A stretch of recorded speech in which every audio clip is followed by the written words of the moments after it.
The veil between worlds was thin, so thin in fact that it could be touched.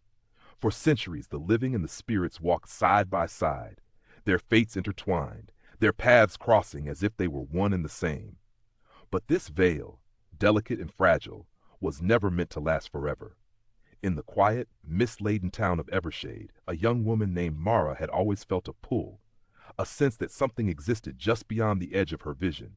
As a child, she had spoken to the shadows, shared secrets with the wind, and listened to the whispers of those who no longer walked among the living.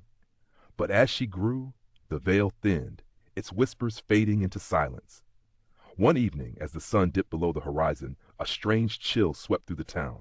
Mara felt it first, a sudden shiver running down her spine, a cold breath on the back of her neck. She turned, but there was nothing. Only the trees, their branches swaying in the wind. Yet something was different. The air seemed to hum with the presence of something ancient, something lost. The spirits were trying to reach her. The veil, fragile as it was, had begun to tear. There was a rift, a tear in the fabric of existence, and the boundary between life and death was no longer clear. Mara had always been able to hear their voices, but now they were louder, more urgent. Their messages, once vague and cryptic, were now sharp, clear. "Help us. You are the last who can hear."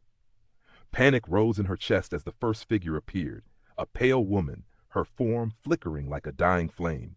Her eyes, hollow yet filled with sorrow, met Mara's. "The veil is breaking," she whispered, her voice like the rustling of dry leaves. "The worlds are colliding. You must choose." Mara's heart pounded as the veil wavered, each pulse of the spirit sending ripples through her world. "Choose what?" she asked, though she feared the answer.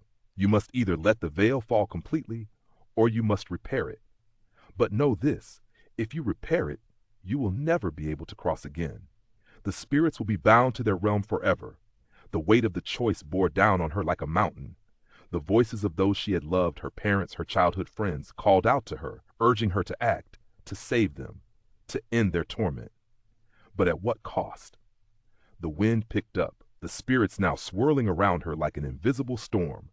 The veil quivered one last time, and with a breath Mara made her decision. With a final, desperate plea, she stepped forward, her fingers brushing the edge of the veil. She could feel it, so close, so thin, and yet so far. The spirits reached for her, but she drew back, her hand trembling. The veil fell, the world separated, and with a sound like the last breath of a dying star, the connection was severed. Mara stood in silence, her heart heavy with the weight of her decision. The spirits were gone, their voices now just a memory, a whisper in the wind. The veil between worlds had closed forever. If this story resonated with you, don't forget to like, share, and subscribe. Leave a comment below and help the channel grow.